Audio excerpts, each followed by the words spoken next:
요즘에 저를 좀 사칭하는 불법 리딩방이나 텔레그램 또 단톡방들이 굉장히 좀 많아지고 있는데 각별히 여러분들이 좀 주의를 했으면 좋겠어서 이렇게 좀 영상을 찍게 됐고요. 실제 피해 사례들도 좀 있는 것 같아요. 저는 이런 리딩이라든가 이런 걸 전혀 하고 있지 않거든요. 저를 사칭한 어떤 문자가 온다거나 그런 걸 받으셨을 때는 그냥 무시를 하시거나 꼭 신고를 꼭 해주시면 좀 좋을 것 같습니다. 네, 안녕하세요. 염승환 이사입니다. 오늘 2024년 1월 15일 시장 함께 읽기 시작을 해보겠습니다. 오늘 먼저 이 보고서하고 CES 이게 애널리스트 분이 다녀오신 분들이 많아서 이제 그거 관련해서 김준성 연구원님이 이제 자기 본인 텔레그램에 되게 좋은 내용을 정말 적어주셨어요. 그래서 한번 읽어드릴게요, 제가. 그러니까 뭐 우리가 CES 갔다 온 건 아닌데 이제 자율주행과 모빌리티 아니면 로봇, AI에 대해서 한번 생각할 수 있는 그런 멘트인 것 같고, 에코앤드림, SK하이닉스, 코웨이, DLENC, 크래프톤, 또 OCI홀딩스, 현대그린푸드, 이노션, 메디톡스, 한국조선해양, 신조선까지 올랐고요. 현대모비스, 하이브, CES의 메시지, 이건 배터리 얘기고, 한국파운드리, 돌파구는 이번에 이제 대만 선거, 화장품 수출, 한국 골마, 그 다음에 우주에 대해 생각해볼 세 가지 포인트. 요거 한번 설명해 드리겠습니다. 자, 그래서 먼저 이제 김준수 연구원님의 멘트만 이렇게 간략하게 굉장히 길어요. 근데 이제 지난 이제 10년간 개발된, 그죠? 예. 첫 번째 그 소프트웨어 이름이 오토파일럿인 거 아시죠? 이름이 이제 익숙하실 때 2014년에 나왔고, 이제 한마디로 크루즈 컨트롤 같은 거예요. 사용자 명령에 따라서 자동 차선 변경도 하고, 고속도로. 그걸 이제 인텔의 모빌아이로 제어를 했고요. 연산 능력이 초당 0.2조번. 2016년에는 19년까지 이게 사용했던 이름이 내비게이트 온 오토파일럿, 노아라고 합니다. 네. 그래서 요거 이제 고속도로 인앤아웃, 들어갔다 나갔다 하는 거, 차선 변경, 추월, 목적지까지 개입 없이 이동 가능한 이제 고속도로용이에요. 요걸 했던 게 이제 엔비디아. 예, 요게 초당 21조번 연산을 하는 거죠. 그 이제 2019년부터 현재까지가 이제 FSD, 흔히 아시겠죠, 완전 자율주행이라는 이름으로 소프트웨어가 나왔고, 이를 제어하는 하드웨어도 이름이 똑같아요. FSD. 그래서 이게 초당 144조번. 예. 그리고 최근에 그 이제 모델 S와 X 최고 버전에 적용된 건 초당 500조번. 근데 이제 테슬라의 그 주행의 방법은 그때도 한번 설명을 드렸죠, 저도. 동영상 방식이죠. 그러니까 사람처럼 학습을 해요. 뭘 보고. 우리 아이들이 부모님 보고 그대로 배우잖아요. 어렸을 때 하는 행동을. 그죠? 그러니까 부모님이 비디오가 되는 거죠. 아니, 하루 종일 보고 있으니까. 저분들은 뭘 하나 이러면서 이제 계속 익히는 거죠. 우리가 뭐 자식들한테 알려주는 것도 있지만 이제 눈으로 보면서 계속 배우는 거잖아요. 이제 어떻게 보면 자율주행을 우리가 미리 뭐 이렇게 교과서대로 뭘 적어서 알려주는 게 아니라 테슬라의 방식은 플릿 러닝 방식입니다. 그러니까 뭐냐면 지금 수많은 테슬라 오너분들이 차를 몰고 있을 텐데 이 영상을 계속 보내줘요. 계속 학습을 해요. 예, 한마디로 사람처럼 이제 하는 거죠. 그게 좀 이제 현대차나 다른 회사랑 지금 현재 테슬라의 차이점이긴 한데, 뭐 테슬라만 그렇게 할 수 있죠. 사실은 그런 데이터를 받을 수가 있다 보니까. 근데 원래는 이 이제 플릿 러닝 방식을 지금 이제 하고 있는데, 요거를 이제 공동 개발하는 과정에서 사용되는 이름에 베타라는 걸 붙는다고 합니다. 그래서 처음에는 소수의 사용자들만 V10 베타를 이용해서 이제 공동 개발에 참여를 했고, 지금은 이제 다수의 사용자들 모두, 그러니까 일반 테슬라 오너분들이 이걸 계속 주고 있어요, 영상을. 그죠?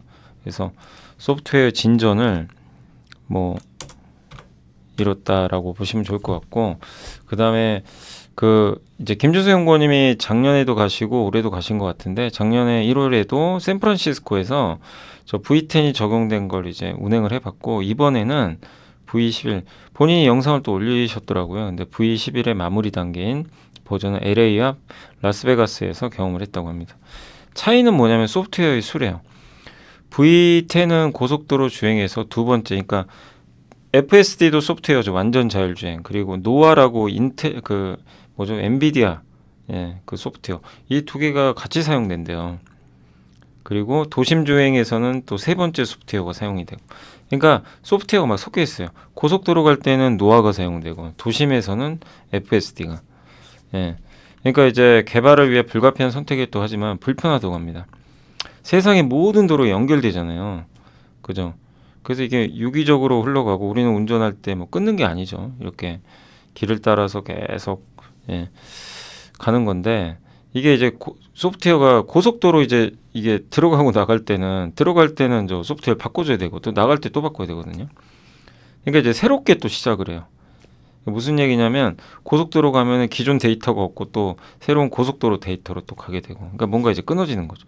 그래서 소파에서 잠자다가 눈 떴더니 50km 주행하고 있는 운전석에서 깬 느낌. 연결이 안 되는 거죠. 소파에서 잠자서 깬 다음에 옷을 갈아입고 내가 운전을 해서 고속도로에 이제 들어가서 계속 운전을 하면 연결이 되죠. 근데 지금 느낌 뭐냐면 옛날 버전은 소파에서 잠자고 일어났더니 중간에 기억이 없고 갑자기 내가 고속도로에서 운전하는 느낌이라는 거예요. 어떤 건지 아시겠죠? 그러니까 이제 갑자기 놀란 거죠. 이거 뭐야? 그래가지고 이제 급가속하고 급감속이 좀 발생한다고 하는데, 그러니까 이게 하나로 연결이 안 돼 있다 보니까 다른 걸 쓰다 보니까 그래서 뭐 미국은 고속도로도 정말 많잖아요. 예, 그러니까 굉장히 긴장하게 되고 자꾸 손이 가게 되고. 예, 근데 하나의 소프트웨어로 운전할 때는 도심에서 아니면 그 차라리 꼬불꼬불해도 산길 주행할 때는 굉장히 탁월했다고 합니다. 근데 이제 이번에 나온 거는 이제 소프트웨어가 하나로 융합된 거예요. 지금 요번에 운전하고 오신 거는.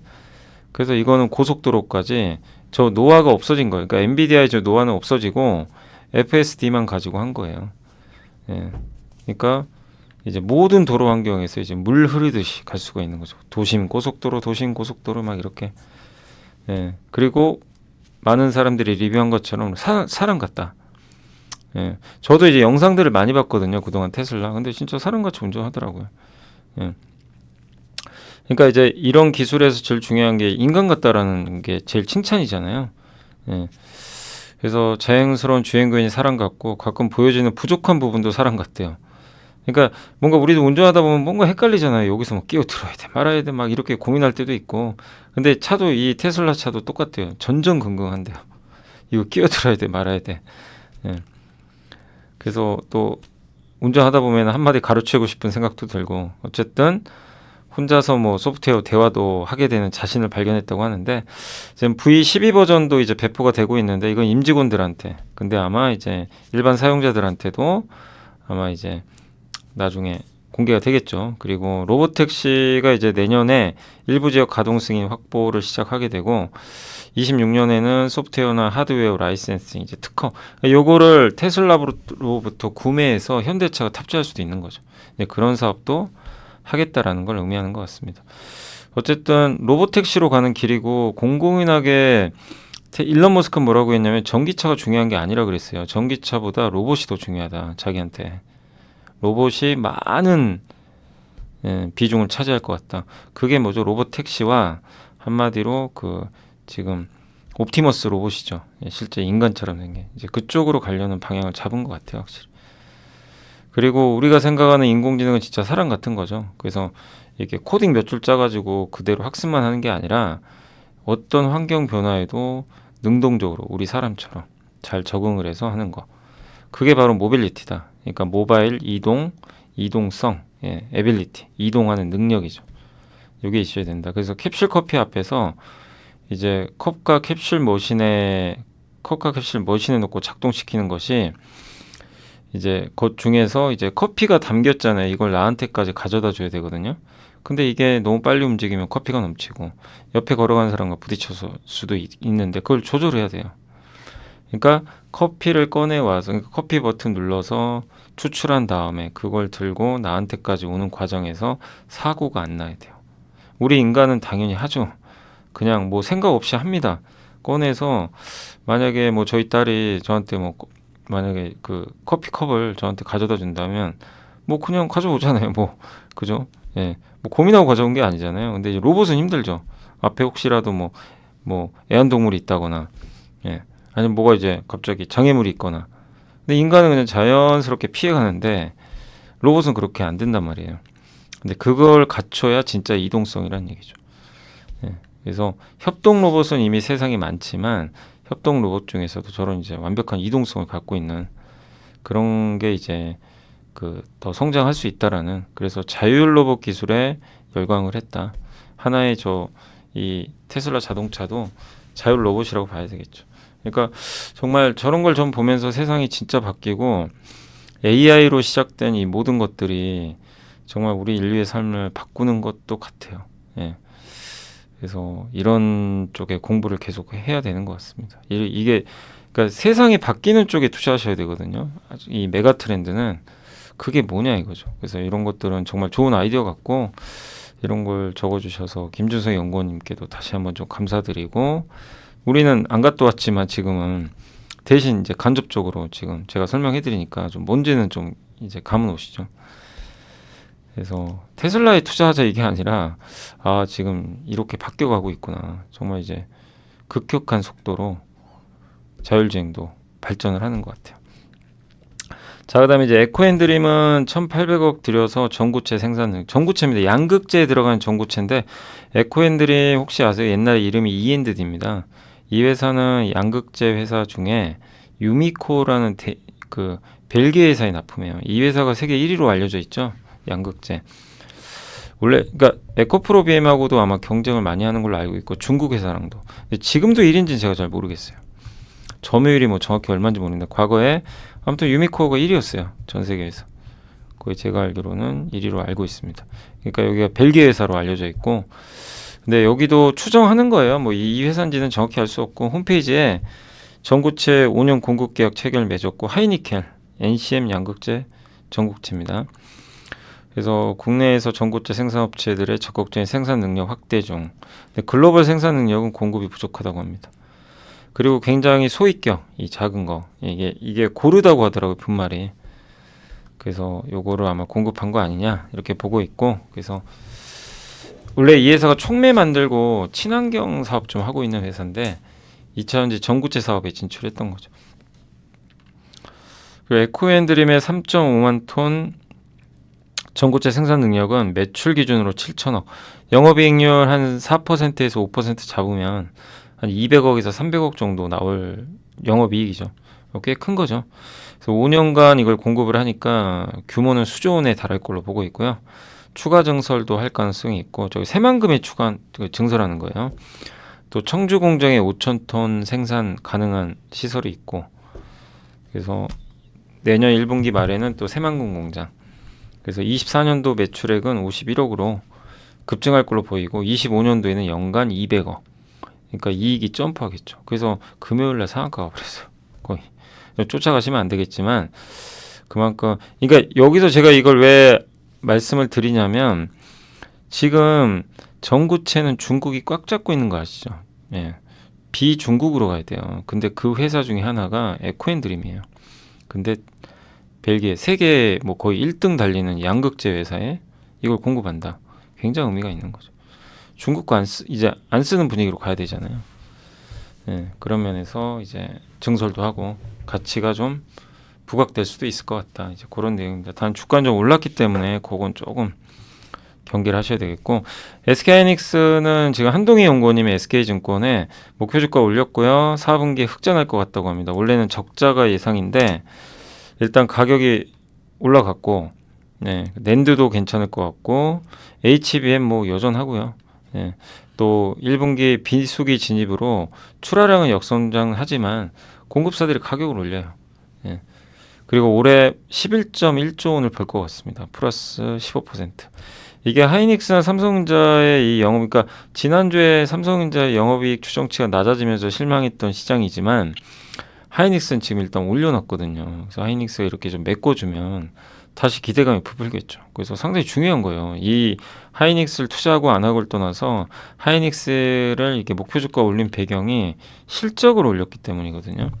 그러니까 이거는 우리나라 시장 전체로도 저는 굉장히 긍정적인 요소가 아닌가. 다음 이제 물론 발표는 해봐야 되죠. 1월 말에 하니까. 그래서 아무튼 잘 하이닉스라도 좀 잘 좋은 성적표 냈으면 좋겠고, 주가 빠진다면 여전히 기회가 되지 않을까. 좀 많이 올라서 부담은 돼요. 그렇지만 피크아웃은 아직 못 얘기고, 예, 급락시는 기회가 될 것 같고요. 코웨이는 전통적인 가치주인데 하나투자증권의 이진엽, 최영주 연구원님이 적어주셨고요. 4분기 영업이익은 그냥 횡보할 것 같고 기대보다 못할 것 같습니다. 국내 법인 수익성 안 좋고요. 마케팅 활동이 좀 있었고 연구개발 비용, 말레이시아도 크게 뭐 이렇게 성장을 못하는데 다만 말레이시아는 그동안 조금 이제 경쟁이 좀 치열했는데 거기선 좀 벗어난다고 합니다. 그래서 이번에 좀 플러스로 증익한다. 태국은 일시적 회계 처리 영향으로 실적 안 좋지만 태국이 괜찮나 보더라고요. 그래서 경쟁사는 실적이 부진하고 만기가 도래한 계정 증가. 그럼 만기 도래했으면 코웨이로 바꿀 수도 있잖아요. 그래서 시장 점유율 늘어날 것 같고 말레이시아 법인 성장도는 아쉽지만 태국이 메꿔주고 있다. 그래서 태국이 넥스트 말레이시아가 되지 않겠냐. 그러니까 동남아에서 지금 사업을 잘하죠. 그러니까 마치 이게 라면과 비슷하죠. 라면처럼 해외에 나가서 대박 났는데 코웨이 정수기가 우리나라에서만 있잖아요. 근데 일단 말레이시아는 대박이 났어요 한번. 예, 태국이 얼마나 성장하느냐도 관건이 될 것 같습니다. 그리고 금리가 떨어지면 호재죠. 왜냐하면 렌탈 채권 갖고 있잖아요. 여러분들이 코웨이 정수기 쓰면 대부분 렌탈이죠. 사는 분 거의 없죠. 매달 얼마씩 주잖아요. 빌리는 거죠, 빌리는 거. 그러면 이제 코웨이는 채권 갖고 있는 거죠. 채권은 금리가 떨어지면 가격이 올라요. 그죠? 그래서 금리 하락기에 코웨이 주가는 오르는 경우가 있습니다. 그래서 올해 금리는 아무래도 작년보다 떨어지겠죠. 그래서 그런 것도 호재가 아니겠냐. 그래서 엄청난 모멘텀이 있는 건 아니지만 워낙 저평가돼 있고요. PER 6.8배. 근데 이런 기업들의 주가가 많이 오르려면 자사주 매입 소각이나 배당을 많이 주시면 돼요. 근데 우리나라는 그게 너무 인색하잖아요. 근데 이런 이제 코웨이 같은 기업들이 대규모 자사주 매입 소각, 뭐 고배당 막 이렇게 해주면 주가가 가지 말라고 해도 가겠죠. 근데 정말 장기간 주가 빠졌는데 가치상으로는 좋은데 이제 주주 환원을 얼마나 앞으로 해줄 수 있을지가 또 관건이 될 것 같습니다. 하여튼 가치주로 보시면 좋을 것 같습니다. 그리고 한국투자증권의 이제 강경태 연구원님이 DLNC 목표주가 63,000원으로 일단 상향 조정을 했고요. 4분기 영업이 그러니까 요즘에 거의 대부분의 애널리스트들이 옛날에 기억나세요? 항상 건설하면요 DLNC는 저 뒷단에 가 있었어요. 잘 안 봤어요. 예, 항상 보면 뭐 현대건설, 뭐 대우건설, GS건설 여기가 앞이고 제가 이제 오랫동안 보고서 보면서 느낀 건 DLNC는 좀 뒤로 밀려 있었어요. 근데 저는 좀 그게 좀 아쉽긴 했어요. 왜냐하면 DLNC 재무는 가장 좋은데 그러니까 단지 성장을 못한다는 이유로. 근데 지금은 이제 거의 대부분의 애널리스트 분들이 다 DLNC입니다. 목표 주가 다 올려요. 왜? 위기가 왔으니까. 근데 2022년도에도 기억하시죠? 그때 레고랜드 터졌을 때 DLNC는 그 PF가 없었어요. 그래서 그때도 저도 그랬고 이제 몇몇 애널리스트 분들이 안전하다 가장 이렇게 좀 적어주셨는데 이제 올해 또 태연가스 터지고 나니까 오히려 몸값이 더 올라가고 있습니다. 그래서 아마 DLNC의 가치는 더 올라갈 것 같고 특히 국내 쪽은 여전히 안 좋지만 해외 플랜트가 좋아요. 그래서 이번 실적도 잘 나올 것 같습니다.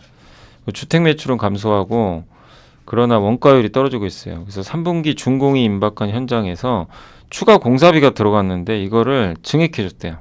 도급 증액. 예. 그러니까 이 공사비를 보전해 준 거죠. 요거를 4분기에. 이건 되게 좋은 거죠.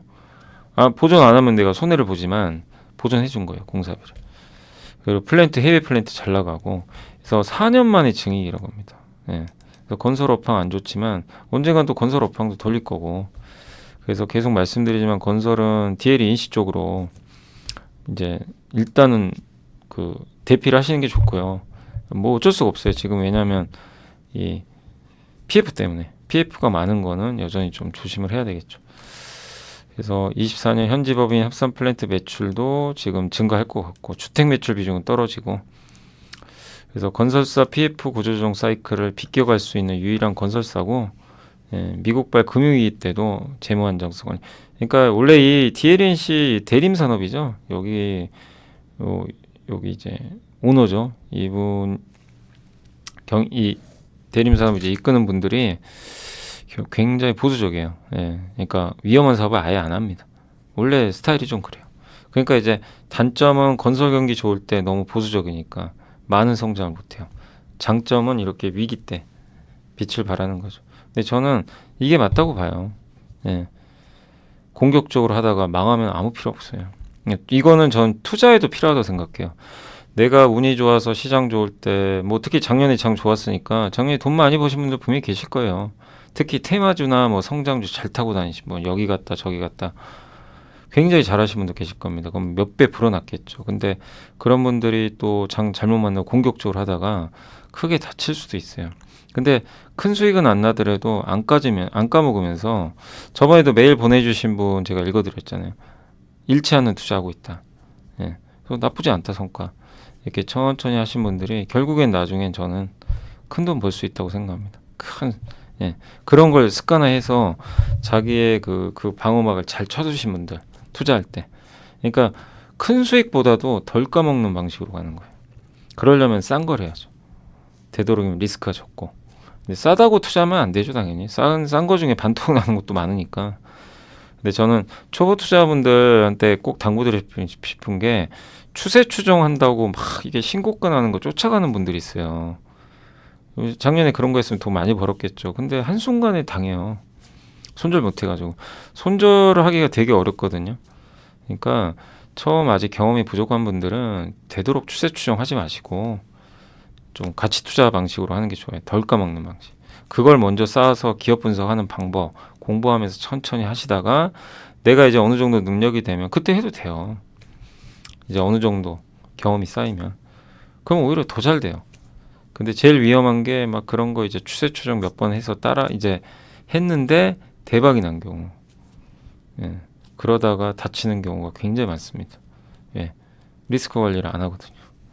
그러니까 한번 이렇게 괜히 이 DLNC 얘기하다가 갑자기 투자론으로 좀 바뀌게 됐는데 아무튼 비슷한 것 같아요. 그래서 저는 이제 지금은 어쨌든 이런 기업들이 빛을 발할 때니까 계속 더 관심 가질 필요는 있고 다만 주가가 이것도 바닥에서 30%나 올랐어요. 그래서 좀 기다리는 전략 필요할 것 같고 크래프톤은 다월투자의 김하정 최윤지 연구원님이 이게 내용 보면 그렇게 좋진 않거든요. 이익 감소할 것 같고요. 모바일은 중국과 인도 비수기 영향 또 중국의 신규 게임 규제안 발표 예정입니다. 다음 주에. 아직 불확실하죠. 그 다음에 중국 플랫폼 업체보다도 주가 빨리 올랐어요. 크래프톤 많이 올랐죠, 최근에. 그리고 텐센트가 춘절에도 규제 계속 이어간다. 원래 1분기가 최대 성수기예요, 중국. 그래서 연간 영업이익의 40%가 1분기에 나오는데 이 주력 퍼블리셔 유통사죠. 그러니까 크래프톤은 텐센트한테 수수료를 줘요. 그래서 자기네 게임을 유통시켜 주는 거죠. 근데 이 회사가 소극적으로 영업을 하니 답답할 수 있는 거죠. 네, 그러니까 별로 좋은 게 아니죠, 이것도. 그리고 상반기 신작 다크앤다크 뭐 이게 최대 기대작인데 이것도 비즈니스 모델 우려가 있다고 합니다. 예. 그래서 상반기 중에는 우려 요인이 있다. 근데 왜 목표주 이것까지 읽으면 목표주가 낮춰야 되는 거 아닌가 이럴 수 있어요. 근데 오히려 목표주가 올렸어요. 오히려 이유는 하반기를 보자는 거죠. 예. 그래서 블랙버즈 인조이 하반기 이제 기대감이 있고 내년 영업이익 추정치 올려버렸어요. 이걸 반영해서. 그러니까 결국 지금을 본다면 좀 쉬어갈 수 있습니다. 예, 우려는 좀 있으니까. 그리고 다음 주에 중국 게임 규제. 그러나 그런 것들 때문에 주가가 빠진다면 또 기회가 되겠죠. 그래서 게임 업종 내에서는 드디어 작년에 신작 없다가 올해 드디어 나오니까 가장 기대할 만한 그런 기업인 것 같아요. 그래서 근데 신작이 성공해야죠. 성공할지가 더 관건이 될 것 같습니다. 자, OCI 홀딩스 갖고 계신 분들은 참 혼란스러울 것 같습니다. 이게 어쨌든 한미약품그룹과 통합을 하게 됐는데 목표 주가는 16만 5천 원 유지했고 미래에셋증권의 이진호, 김승민 연구원님 적어주셨고 한미사이언스 지분 취득은 당연히 긍정적이다 이런 내용이고 주식은 희석돼요. 그러니까 10% 유증을 해요. 그래서 저기 그 한미사이언스 최대 주주한테 주식을 줘요. 3자 배정으로. 그래서 나올 물량은 사실 아니니까 사실 이거는 그렇게 희석된다고 보긴 좀 어려워요. 유통 물량은 증가 안 해요. 왜냐하면 보통 저 물량은 1년 동안 잠겨버려요. 그래서 1년 동안 안 나옵니다. 예. 그렇지만 어쨌든 이제 늘긴 느는 거죠. 예. 그러나 제약바이오가 포트에 담기는 거고 밸류도 너무 싸죠. 4.3배. 한미그룹의 시가총액 다 합치면 한 7조가 넘어요. 아무튼 이런 거대 제약회사를 7,700억 주고 경영권을 가져오는 거예요. 한마디로. 이거는 굉장히 저는 호재라고 보고 있어요. 예. 그리고 비싸게도 산 거 아니죠. 경영권 프리미엄 자체가 없이 그냥 취득한 겁니다. 현금이 좀 있죠. 이 올해도 한 5,600억 정도의 현금을 만들 것 같고, 다만 주주 환원 정책이 약화되면 어떡하나 이번에 이거 인수 때문에. 근데 그거는 2월 초에 아마 4분기 실적 발표할 때 언급이 나올 것 같습니다. 이제 그거에 따라서 주가 또 변동수 나올 것 같고, 한미사이언스는 이제 한미약품 지분 41% 보유한 지주사고요. 고 임성기 회장이 이제 사망을 했기 때문에 그러니까 상속세 내야 되는 것 같더라고요. 그래서 여기 송영수 회장이 그 돈 받아서 이제 내려고 하는 것 같고, 대신 OCI 그룹에는 한미사이언스 지분 주는 거죠. 예. 그러니까 서로 한국의 바이엘이 되겠다. 그러니까 그 독일의 그 바이엘 있잖아요. 예, 그 회사랑 비슷하게 가겠다. 그러니까 화학과 제약바이오 쪽으로 같이. 한미약품은 저는 개인적으로는 이제 긍정적으로 보고 있는 또 제약사 중에 하나인 게, 일단 뭐 아시겠지만 기술력 뛰어난 기업이고, 중국 그 북경한미가 중국에서 폐렴이 유행하다 보니까 여기서 수혜를 좀 예상을 하고 있고요. 또 거기다가 MASH라고 들어보셨어요? 이게 뭐냐면 대사 이상 관련 지방 간염이라고 합니다. 지방 간염의 그러니까 그러니까 간에 지방이 축적되는 거 있죠. 이게 염증이 생겨서 지방 간염으로 가고, 나중에 악화되면은 그 뭐가 되냐면 이제 그 간암이 되는 거죠. 그래서 전 세계 인구의 30%가 지방간이 생긴대요. 생기고 그게 이제 간염으로 가는 경우가 그 중에 20%. 예, 이렇게 된다고 하는데, 근데 지금 치료제가 없어요, 사실상. 그래서 이걸 지금 만들고 있는 거죠. 그래서 파이프라인 뭐 임상 순항하고 있는 것 같고, 또 머크의 GLP 이게 비만 치료제죠. GCC 이 글루카곤, GLP-1 예, 인슐린을 만들어내는 거. 아마도 이 두 개를 동시에 쓰는 치료제인데, 요거 임상 2상에 진입했다고 합니다. 예, 그래서 머크가 2030년 심혈관 대사질환 매출액 목표를 100억 달러에서 150억 달러로 상향 조절했는데, 이 비만 치료제가 심혈관 질환 또 치료에 효과가 있어요. 요걸 포함을 했기 때문에, 그럼 요게 100억 달러에서 150억 달러면 이게 50억 달러 가치인가요? 그럼 이게 6조 원이 넘는데 엄청난 거죠. 예. 아무튼 그거를 포함시켰다고 합니다. 그리고 국내 비만 치료제 업체 중에 가장 속도 빠르고, 올해부터 지금 에페글레나타이드라고 요 GLP-1 있죠. 요걸 이용한 비만 치료제 한국에서 지금 이제 한미약품 임상 3상 들어가요. 승인을 받았고 26년에 임상 끝나면 27년에 아마 뭐 출시될 것 같습니다. 일주일에 한 번만 투약하면 되고요. 10% 이상의 체중 감량 효과가 있다고 하는데, 싹센다 미국에 처음 나온 이거보단 좋고, 위고비단 조금 이제 낮은 거죠.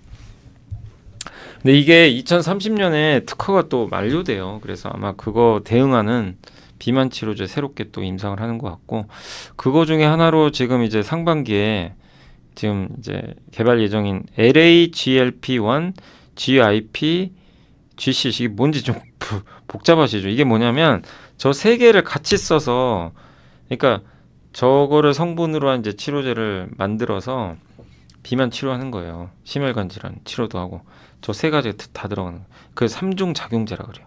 하나보단 세 개가 낫겠죠. 예. 어쨌든 이제 한미사이언스 지분 27%를 확보해 제약바이오 담게 됐고, 원래 OCI 홀딩스가 부강약품 지분도 갖고 있거든요. 근데 부강과 한미를 비교하기는 좀 당연히 한미가 훨씬 큰 회사니까. 그죠? 지금은 규모가. 그러니까 의미가 더 남다르다는 얘기죠. 그래서 신재생 에너지, 반도체 배터리 소재도 하면서 제약바이오까지 이제 먹거리를 확보했다는 면에선 긍정적이다. 그래서 단기적으로 주식수가 늘어나는 거는 약간의 부담 요인이 될 수 있지만, 물량이 나오는 물량이 아니니까 영향은 저는 크지 않다고 보고 있고요. 지금 어쨌든 OCI 홀딩스하고 한미약품, 어쨌든 OCI 홀딩스는 자본 배치를 한 거예요. 돈을 들여서 이 한미그룹을 이제 통합하는 거죠. 공동 경영하는데 성공할지 안 할지 누가 알겠어요. 실패할 수도 있고. 그러니까 이거는 주주분들한테도 정말 중요한 이슈예요. 왜냐하면 돈을 태운 거거든요, 어딘가에. 이게 성공하면 주가 많이 가고요, 실패하면 주가 빠지는 거죠. 그 여부는 몇 년 지나야 합니다. 그러나 저는 개인적으로 한미약품이 가치가 뛰어난 기업으로 생각을 하기 때문에 긍정적으로 저는 평가를 내리고 싶습니다. 그리고 본업도 지금 괜찮죠. 중국과의 경쟁에서도 괜찮고. 그리고 아까 그 세 가지 말씀드리면, GIP는 소장에서 분비되는 호르몬이고요. 주로 음식 섭취 후 혈당 수치 상승에 반응해 인슐린은 혈당을 낮춰주죠. 이건 소장에서. 그 다음에 GCG는 글루카곤, 췌장에서 분비되는 호르몬인데 혈당 올려요. 얘는 또 반대로. 그래서 신진대사를 촉진한다. 근데 이게 너무 올라가면 안 되죠. GLP-1은 또 반대로 혈당을 낮춰주죠. 인슐린은 해가지고. 이 세 가지를 같이 쓰는 거. 이게 삼중작용제다. 이렇게 보시면 되겠습니다. 자, 현대그린푸드는 IBK 남성현 연구원이 목표주가 25,000 유지했고 실적은 예상보다 안 좋은 게 일회성이 좀 있나 봐요. 예. 인력 충원도 좀 있고 그래서 좀 안 좋고 그러나 올해 성장은 이어질 것 같고 단체급식 좋죠. 왜냐하면 단체급식 지금 뭐 여기 식당 같은 데 보면 워낙 비싸니까 사람들이 단체 식당 가서 밥을 한 끼를 저렴하게 보통 한 5,000원 정도 하잖아요. 그죠? 구내식당 같은 경우. 그 다음에 직원들이 갈 때는 뭐 4,000원 정도 하니까 한 끼에 5,000원이면 정말 싼 거죠, 요즘엔. 예. 그래서 이쪽에 대한 수요는 계속 늘어날 가능성이 있고 위탁급식 시장도 재편된다. 그러니까 중소형 업체보다는 대형사로 그룹 내 물량이 이제 출회되면서 점유율 확대.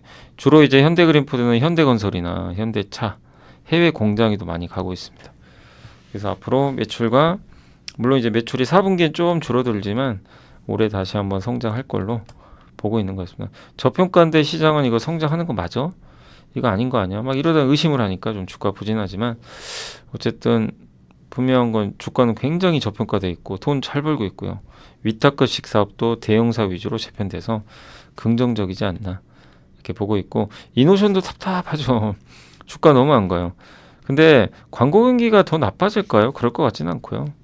또 카니발 페이스리프트, 전기차, EV9, 코나 캐스퍼 그룹사 광고 물량 꾸준히 발생하고 있고 이번에 CES에도 지금 부스 만들고 이런 것들 다 이제 이노션이 해주는 거죠. 이 실적 반영될 것 같고 그 다음에 이제 중요한 게 이거예요. 26년도에 성장 전략을 제시했습니다. 그래서 26년 목표입니다. 이 가로 안에 있는 게 22년 대비해서 몇 퍼센트 증가. 연평균 성장률이 그다음. 예를 들면 매출 총액 1.3조는 26년도에 달성을 목표고요. 올해 22년 대비 26년을 70% 정도 성장하는 걸로 추정을 목표를 제시했고 연평균 14% 이게 중요하죠. 영업이익은 연평균 13%, 당기순이익은 연평균 10%. 근데 이렇게 연평균 17% 성장하면 PER 17배 줘야 돼요. 원래는 근데 그렇게 안 주잖아요. 못 믿으니까. 지금 이 회사 PER 10배도 안 되는데 그러면 엄밀히 따지면 주가 70% 올라야 돼요. 지금 자리에서. 저게 맞으면 이게 이제 피터 린치 방식이죠. 근데 시장이 안 믿는 거죠. 진짜 17% 성장해 매년? 이제 이런 거죠. 아무튼 M&A도 할 거고 보유연금도 많고 그래서 2024년에 또 유럽과 미국에서 M&A 가능성도 있다고 합니다.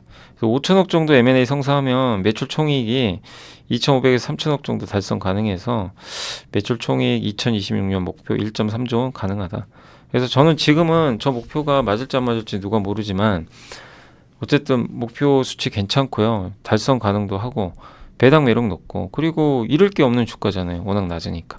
이거는 뭐 제일 기획에도 동일하게 적용됩니다. 그래서 광고 기획사들도 볼 때가 됐다. 예, 지금 완전 왕따거든요. 다시 한번 배당만으로도 충분히 매력 있는 가격이라고 보고 있고요. 대신에 한송현 연구원이 메디톡스 목표주가 37만 원 유지했고 올해 실적이 본격적으로 좋아질 거라고 합니다. 그 작년에 이제 그 뉴럭스가 국내에서 그 메디톡스의 제품은 여러 개가 있어요. 예, 그 메디톡신이 있고 그 다음에 액상형이죠. 그 다음 이노톡스인가 아마 그게 있을 거예요. 그 다음 세 번째가 제 이름이 기억 안 나는데 아무튼 세 번째 하나 더 있고 네 번째. 예. 요게 뉴럭스. 이제 뉴럭스가 맨 처음에 나온 메디톡신 있거든요. 그 가루형이에요. 얘를 개량한 제품입니다. 예. 그렇게 나와 있는데 이제 그게 올해 출시가 됩니다. 이제 올해 본격적으로 매출에 잡힐 거고 다만 작년에 이쪽 보톡스 쪽 안 좋았죠. 뭐 각종 소송 이슈에다가 실적 부진. 예. 그러나 올해는 좋아지지 않겠냐. 이렇게 좀 보고 있는 것 같고요. 그러니까 여러분들이 뭐 맨날 성장하고 좋은 것만 찾지 마시고 안 좋은 거 중에 좋아질 거 뭐 있나 이런 것도 고민해 보세요. 예, 대표적인 게 요런 쪽이죠. 메디톡스 같은 기업들. 안 좋았는데 좋아지는 거. 예. 현대그린푸드도 그동안 주가 안 좋았지만 좋아질까? 광고 마찬가지. 그러니까 이런 데서도 찾는 게 되게 저는 좋다고 생각하는 게 일단 리스크가 적어요. 그죠? 왜 이미 주가들이 많이 빠져 있기 때문에 그런 거고 다만 이제 올해 좋아지는 게 있어야죠. 예, 그래야 올라가는 거예요. 그걸 찾아서 그게 보이면 투자하는 거예요. 안 보이면 하지 마세요. 그래서 이제 그걸 알아내기 위해 공부를 하는 거죠. 아무튼 이제 메디톡스도 이분 의견에 의하면 좀 올해 좋아질 것 같다, 이런 내용입니다. 그리고 여러 소송 이슈로 비용 발생이 좀 있었지만 그런 것들도 이제 점진적으로 줄어들겠죠. 예. 그리고 대웅제약, 휴재, 엘러간 식약 청구 계속 소송이에요. 근데 어쨌든 유리해요. 대웅제약한테도 이겼고 휴젤은 이제 올해 아마 결과 나올 것 같습니다. 예. 그래서 올해 영업이익, 매출액 다 증가할 것 같고요. 24년 성장할 것 같고 휴젤 예비 판결이 올해 6월에 나오고요. 대웅제약의 2심 판결은 24년 중순에 나오니까 올해 진짜 6월이 가장 또 한 번에 고비가 되겠죠. 예, 그래서 전체 승소하면 기업 가치는 진짜 급증할 겁니다. 이제는 좀 지켜봐야 될 것 같고, 예. 중동에도 이제 생산시설 본계약 맺었고요. 예. 맺은 걸로 알고 있는데 한번 확인을 해보시고요. 예. 신제품 출시 등 모멘텀도 존재한다. 그리고 이제 앞으로 실적 좋아질 걸로 보고 있고 톡신 수출도 돌아서고 있고요. 글로벌 시장 규모, 국내에선 제일 많은 생산을 갖고 있는데 이제 대웅제약이 더 많긴 하죠. 상공장 때문에. 근데 대웅제약은 이제 메디톡스와의 소송이 졌기 때문에 2심 판결에 따라 변동성은 좀 나오지 않겠냐라고 판단하고 있습니다. 지난주에 대표이사가 5억 원 정도 장내 매수를 했습니다. 메디톡스는. SK증권의 한승환 연구원이 한국조선해양 목표 주가 유지했고요. 올해 4분기 영업이익은 1,490억 정도 예상을 해서 현대삼호중공업이 그만큼 실적 좋은 것 같고, 예, 이 이익이 그대로 고스란히 잡히니까. 근데 미포가 좀 아쉬워요. 미포는 실적이 여전히 안 좋다고 합니다. 좀 부진할 것 같고. 그리고 올해 수주 목표를 40%나 감소시켜 버렸죠. 삼호중공업 중심으로. 근데 작년이 너무 잘해가지고 그래서 현실적으로 지금 잡은 거예요. 작년에 수주를 목표보다 특히 삼호중공업 256% 달성했어요. 엄청난 수주를 따낸 겁니다.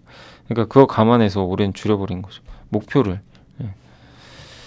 그래서 현대삼호중공업이 가장 지금 실적 빠르고 요 수혜를 그대로 받을 수 있는 게 조선해양이니까 긍정적으로 보자는 의견이고, 예. 어쨌든 부진할 때 투자하세요. 조선조 우리 많이 봐서 알잖아요. 안 좋을 때 투자하고 좋을 때 흥분하지 마시고 파란불 완전히 장대음봉일 때 관심 갖고 그게 가장 좋은 기업인 거. 그러니까 조선주는 투자하기가 참 힘든 게요.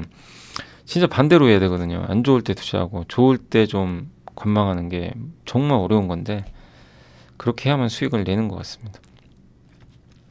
자, 그리고 이제 신조선가 지수가 2주 연속 상승을 했는데 조선주들 주가는 안 좋지만 조선 3사 수준 목표도 좀 낮췄고, 근데 벌써 올해 17% 목표 달성했어요. 올해 지금 이제 1월 중순밖에 안 됐는데 올해 수주 목표의 77%를 벌써 달성했어요. 지난주에 수주가 많아가지고 탱크 가스성 강세 때문에 그다음 신조선가도 오르고 있습니다. 2주 연속. 암모니아 운반선 동반 발주 강세로 이게 좀 비싼 선박이거든요.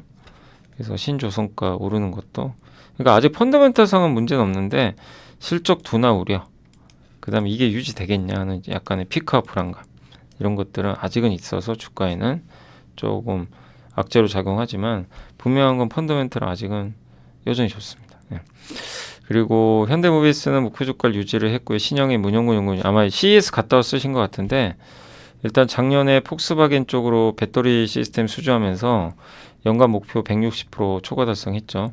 현대차 그룹 외에 다른 회사로 수주하는 거. 예. 그래서 배터리 시스템 관련해서 전동화 제품 수주 분야 확대 중에 있고, 다만 요새 전기차가 좀 잘 안 팔리니까 이 부분은 조금 부담이죠. 그리고 크랩 주행이라고 이번에 CES에서 차량의 앞바퀴와 뒷바퀴가 동일하게, 그래서 이제 평행 주차 같은 거 할 때도 이렇게 쑥 가고 아마 그런 것 같아요. 되게 신기하죠. 그러니까 바퀴가 막 움직입니다. 이렇게. 예. 360도로 아마 회전하는 것도 같은데 차량이 개가 걷는 것처럼 걷는다고 해서 크랩 주행이라고 불린다고 하고요. 전동 브레이크, 전동 조향, 전동 댐퍼. 댐퍼는 뭐냐면 차량의 승차감과 핸들링을 개선하기 위해서 하는 그 이제 충격 흡수기라고 보시면 좋을 것 같아요. 근데 이거를 전자식으로 하는 거죠. 여기 이런 내용들은 제가 다 찾아본 겁니다. 예, 검색을 해서 좀 찾아본 거고요. 향후 PBV 목적 기반 차량 기아가 하고 있죠. 요거 아마 설계나 디자인 자유도를 높일 것 같고요. 디스플레이도 6.4에서 9UC에서 10인치로 대응하고 있고 롤러블 수입을 회전하는 거, 홀로그램, 투명 디스플레이도 공개를 했습니다. 그리고 충전 시간을 절반으로 줄일 수 있는 22kW급 제어 장치도 출품을 했다.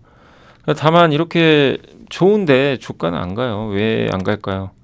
홍해 리스크 때문에 운임 비용 우려가 좀 있어요. 자동차 이게 좀 아쉽긴 하죠. 그래서 주가는 다시 밴드 하단까지 떨어졌고 지금 하반기를 보고 늘려나갈 구간이 아닌가라고 생각하고 있습니다. 자동차 업종에 대한 투자 심리 개선까지는 아직은 조금, 근데 형님들이 안 좋으니까 뭐 그건 어쩔 수 없는 것 같아요. 그런 부분에 대한 시간은 좀 필요하다는 건 염두에 두시면 좋겠습니다. 하이브는 삼성증권의 최민아 연구원이 목표 주가 33만 원 유지했고 4분기 매출액 6,161억 원. 예, 전년 동기 대비 증가. 영업이익은 78% 시장 기대치에 부합. 거의 유일하게 부합할 걸로 좀 보고 있어요. 엔터 4사 중에. 인기 아티스트 신보들이 많이 나왔고 세븐틴, 엔하이프, TXT 3분기 앨범 판매량은 분기 최고를 경신했고요. 그 다음에 주요 콘서트도 이렇게 많았습니다. 디즈니 플러스의 또 콘텐츠도 공개가 됐고 빌리프랩이라는 회사를 또 인수를 했죠. 그래서 이게 이제 하이브 멀티레이블 체제 하에 이제 성과가 나올 걸로 좀 보고 있고요. 사실 하이브는 옛날에 플레디스도 그렇고 몇몇 회사를 인수해 버렸어요. 근데 여기 플레디스의 6인조 신인 보이그룹이 1월 22일 날 또 데뷔를 한다고 합니다. 네. 또 6인조 미국 현지화 걸그룹 캐치아이도 데뷔할 예정이고요. 그 다음에 걸그룹 아일릿도 5인조로 재편돼 데뷔하는. 그러니까 한마디로 방탄소년단이 없어요. 군대가 있는데도 정말 신인들이 다변화돼 있어요. 그러니까 이런 구조는 너무 좋은 거죠. 예. 공격수 혼자 하는 게 아니라 미드필더 허리 라인이 엄청 강해요. 그럼 오래 갑니다. 예. 이 팀은 되게 오래 가요. 공격수 한 명에만 의존하는 팀은 오래 못 가요. 그 선수 꽁꽁 막아버리면 되거든요. 근데 허리가 단단해야죠. 그럼 오래 가요. 그런 걸 지금 방시혁 의장이 만들어내고 있는 것 같습니다. 그래서 상당히 좋은 전략 같아요. 예. 그래서 올해도 신인 많이 데뷔하니까 좀 관심은 계속 필요하고 요게 이제 미국 현지 걸그룹인 것 같습니다. 위버스에 입점한 이제 커뮤니티 슈도 굉장히 많고, 예. 그래서 위버스 이제 플랫폼이죠. 거기 이 아티스트들하고 소통할 수 있는 뭐 그런 거라고 보시면 되겠고, 근데 너무 비싼 게 좀 단점이죠. 하이브의 단점은 이 엔터사 중에 제일 비싸다는 거. 예. 그러나 그 이유가 있죠. 이렇게 비싼 이유는. 아무튼 조정 시에 관심 가지시면 좋겠고 중장기로는 여전히 괜찮습니다. 그리고 CES 이번 메시지는 뭐냐면 모빌리티 세션 가서 아마 김현수 연구님도 다녀오신 것 같은데 2차전지 아직도 보수적으로 보고 계세요. 왜냐하면 테슬라 제외한 자동차 기업들의 전기차 부분 수익성 안 좋고요. 주행거리가 짧아요. 내연기관보다 지금 현재 연평균 주행거리가 내연기관이 19,000, 전기차 소유자는 11,000밖에 안 되고 충전 네트워크 부족하고 불량 비율 높고 수소 에너지가 좀 약간의 요즘에 수송 분야에서 대안으로 떠오르고 있고 중고 전기차 단가가 상당히 심하다고 합니다. 예. 얼마 전에 허츠도 중고 그 전기차 팔아버리겠다 막 이랬잖아요. 예. 가격이 자꾸 떨어지니까 아마 가치가. 그래서 미래의 중심에 전기차가 있는 것은 뭐 그걸 우리는 다 알죠 당연히. 그러나 너무 시장이 앞서갔어요. 그래서 2032년 전기차 침투율을 67%로 제시한 미국 정부 목표치에 대해 지금 이 행사장에 있는 누구도 가능하다고 생각하지 않는다 라고 했다고 합니다. 내셔널 오토모바일, 그러니까 뭐 국립 자동차 딜러 협회인가요? 그런 것 같은데 예, 회장의 언급을 통해서 확인되니까 그러니까 시장이 방향을 의심하는 건 아닌데 속도가 너무 빨랐다 이런 것 같아요. 그래서 전동화 속도에 대한 부분은 좀 현실화되면서 밸류가 떨어지는 거죠. 예. 그래서 24년도에 전기차 시장 성장률이 20% 초반, 향후 5년간은 10% 중반으로 계속 성장률은 둔화됩니다. 근데 그럼에도 불구하고 PER 100배가 넘는 배터리 기업들이 있단 말이에요. 이런 쪽은 당연히 조심을 해야 되겠죠. 예. 그래서 유럽 성장률은 크게 둔화되고 있고 중국 업체들의 시장 점유율도 올라가고 있고, 예. 중국의 견제 기조가 강한 미국의 성장률이, 그러니까 우리는 미국에서 거의 독보적이죠. 그래서 미국의 성장이 얼마나 나오느냐가 가장 큰 관건이 될 것 같습니다. 또 눈높이 하향 조정에 따른 이제 밸류에이션 하락을 좀 소화를 해야 된다. 그래서 좀 시간 걸릴 것 같습니다. 다만 이미 뭐 주가는 어느 정도 많이 빠져 있고 더 뭐 하락할 것 같진 않아요. 근데 이제 오를 재료가 지금 없어요, 딱히. 그래서 2차전지 쪽은 좀 시간이 더 필요할 것 같고, 다만 전해액과 분리막 중국을 대체할 수 있는 니켈이나 전고체 업체들은 중장기적으로 미국 법안에 의해서 긍정적이지 않겠냐. 그래서 선별 투자할 필요는 있다. 요 내용이고, 한국 파운드리의 돌파구는 결국 기술이다. 대만 국민들 뭔 선택했죠? 반중, 반공, 친미, 자유, 독립. 이걸 선택을 한 거죠. 그래서 시진핑의 대만 압박 정책의 실패를 의미한다. 라이칭더 당선자는 대만 독립 추진 발언을 조금 물러났다고 합니다.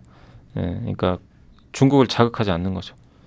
예, 근데 거기 이제 그 밑에 있는 부총통 있죠. 이 사람을 더 약간 부담스러워하는 것 같아요. 샤오메이친이라는 이제 분인데, 이분이 중국의 전랑인가요? 예, 전랑애고를 그 비판하고요.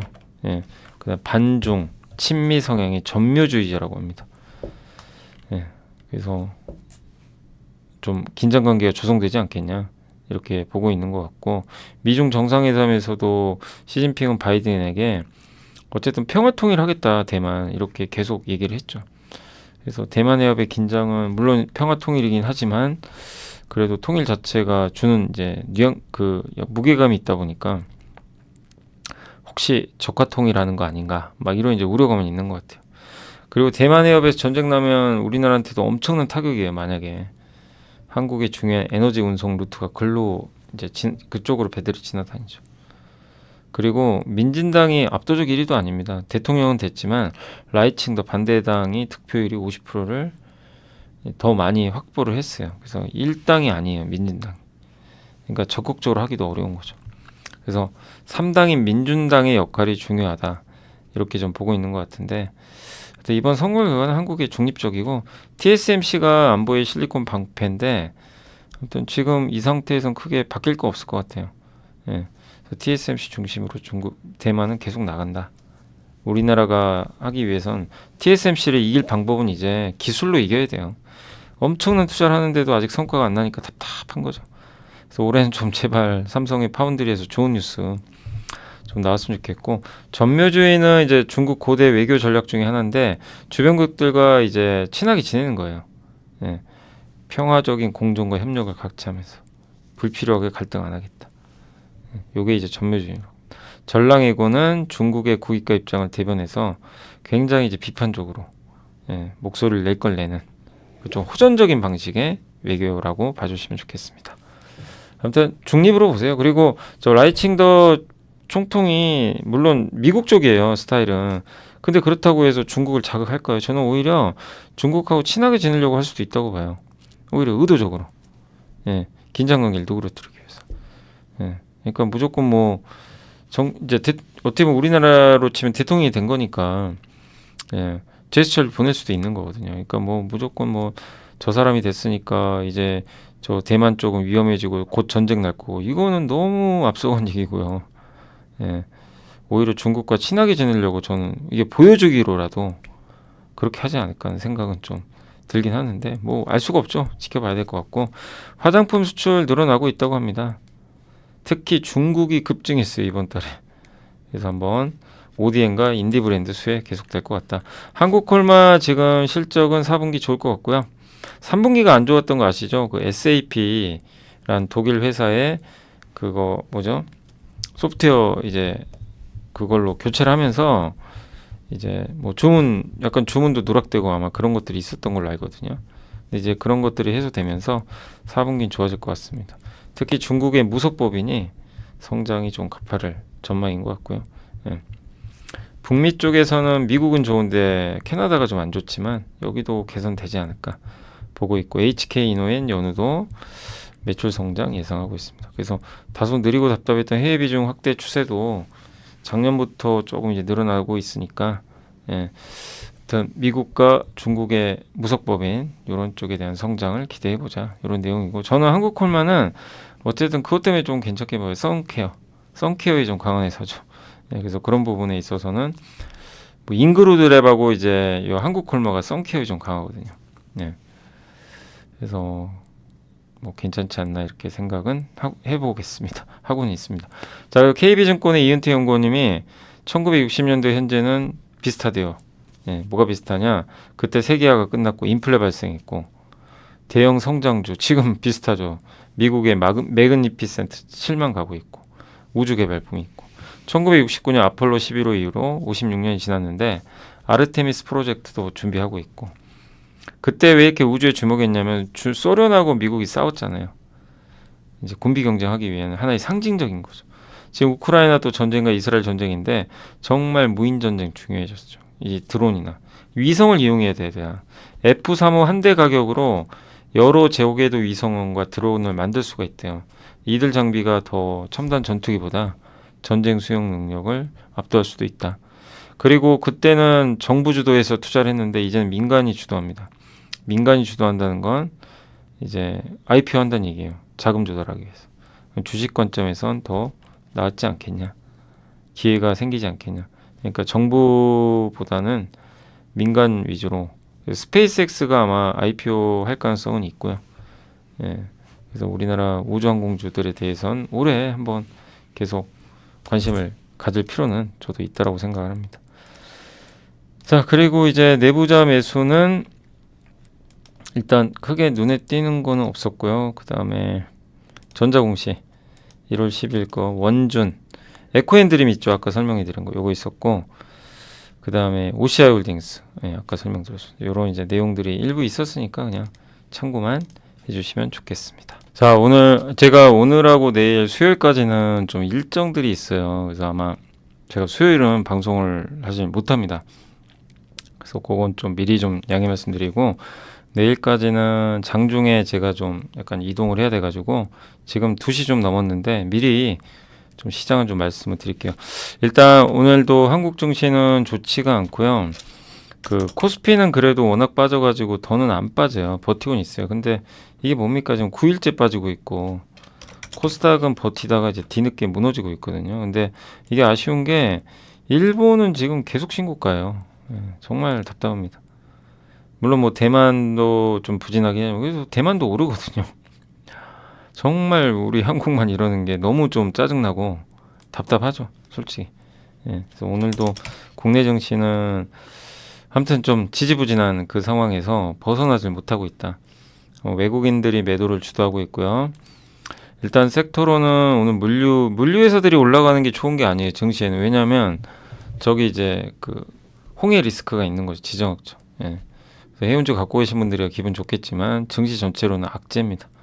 지정학적 리스크 때문에 가는 거니까.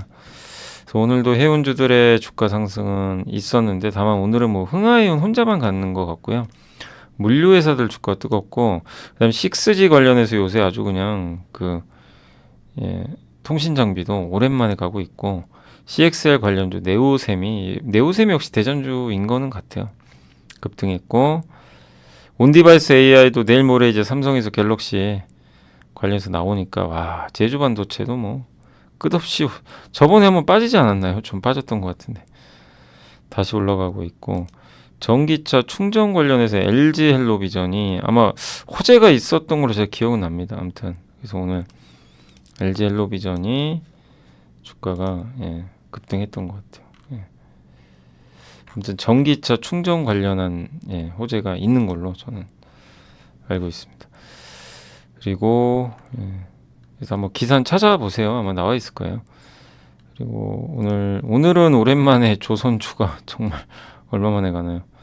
AI 챗봇도 오늘 괜찮습니다. 이스트 소프트, GPT 아마 스토어 공개됐고 자동차가 그동안 정말 부진했는데 오늘은 이제 모처럼 기아 중심으로 미미하지만 좀 반등은 해주고 있는 것 같습니다. 인터넷 대표주들도 좀 약간 살아났고요. 방산주도 여전히 좋은 분위기고 다만 뭐 이들 제외하면 다 안 좋고요. 오늘 특히 바이오시밀러 쪽 급락하고 있고 에이프로젠은 뭔가요? 한미약품도 아침에 급등했다가 갑자기 지금 오후에는 두들겨 맞고 있어요. 그래서 OCI 홀딩스가 이제 그룹 통합하는 건데 그거 자체는 그렇게 악재는 아닌 것 같은데요. 일단 주가에는 지금 오늘은 좀 안 좋게 작용하고 있고 그 다음에 웹툰 관련주는 오늘 조금 빠지고 있습니다. 이 웹툰도 지난주에 좋았죠. 2차전지 셀도 굉장히 안 좋아요. LG엔솔은 여전히 주가가 고평가돼 있고 실적은 1분기에도 안 좋다고 하니까 계속 하락 압력 받고 있고, 엔터주들도 오늘 JYP가 오늘은 또 7%가 빠지고 있습니다. 정말 엔터주의 하락이 끝이 없네요. 예. 그러니까 시장이 못 믿는 건지 아무튼 뭐 그것까지는 모르겠는데, 엔터주들의 하락은 정말 끝이 없는 것 같습니다. 최근에는 가장 잘 버티던 게 하이브랑 아까 제가 이제 보고서도 보여드렸지만, 급락하면 오히려 저는 기회로는 봐요. 다만 이제 오를 때 하실 필요는 없겠지만, 다만 이제 모멘텀이 뚜렷하진 않다 보니까 좀 시간은 걸리는 것 같습니다. 그리고 2차 전지 장비 쪽도 오늘 좀 빠지고 있고, 네. 영상 콘텐츠, 제약 바이오 안 좋고요. 건설주도 오늘 대체적으로는 다 빠지고 있습니다. 의료 AI 쪽도 뭐 작년에 워낙 뜨거웠던 업종이죠. 근데 오늘 좀 빠지고 있습니다. 여행주도 약간 빠지고, 반도체도 재료주들이 오늘 좀 안 좋은 것 같아요. 덕산테코피아가 오랜만에 좋았고요. 오늘은 TMC가 좀 안 좋은 것 같습니다. 네. 화장품도 오늘 좀 빠지는 모습이고, 마녀공장 VT가 오늘은 안 좋고요. 2차전지 카지노 뭐, 그러니까 하락 종목이 오늘 완전히 더 압도적으로 많은 그런 상황이 계속 이어지는 것 같습니다. 폴더블폰 관련주도 오늘 조금 안 좋고요. 예. 아마 LG화학의 주가 하락이 좀 부담인 것 같습니다. 태양광 쪽도 오늘 뭐 일부 기업들, 하나솔루션이 요즘에 괜찮긴 한데 주성엔지니어링이 조금 많이 빠지고 있고요. OCI도 오늘 조금 빠지는 모습인 것 같습니다. 네. 그리고 뭐 그 정도 좀 특징. 그러니까 오늘 한마디로 뭐 일부 물류 업체들하고 온디바이스 AI 있죠. 삼성 갤럭시 재료들이 다 있어요. 예. 그거 아니면 많이 빠졌던 조선 정도 약간 반등, 자동차 반등. 그리고 없어요. 예. 그리고 대부분 증시가 취약하게 다 밀리고 있다라고 보시면 좋을 것 같습니다. 특히 오늘 이제 하락을 주도하고 있는 섹터는 2차 전지가, 예. 2차 전지랑 엔터, 뭐 화장품, 미디어, 뭐 이런 섹터들이 하락을 많이 주도하고 있는 그런 상황인 것 같고요. 삼성전자가 그나마 버티고는 있지만 2차 전지, 셀트리온도 요즘에 안 좋죠. 그리고 또 셀트리온이 그 서정기 회장이 뭐 상장한다, 자회사, 지주회사, 자꾸 상장하는 건 저는 그렇게 좋아 보이진 않는데 발언을 했단 말이에요. 주식이 이중 상장 이슈가 생겨버리잖아요. 그러니까 잘 나가던 셀트리온도 물론 이제 합병도 했지만 일단 좀 주가가 계속 얻어맞고 있습니다. 에코프로비엠도 오늘 급락하고 있고, 2차전지가 안 좋아요. 네, 포스코 퓨처엠, 에코프로 머티, 예, 급락하고 있고, 그러니까 시총 상위 기업 중에서는 다 2차전지가 급락하고 있습니다. 엔터랑 하이브랑, 예, 이쪽이 유독 안 좋은 그런 상황인 것 같습니다.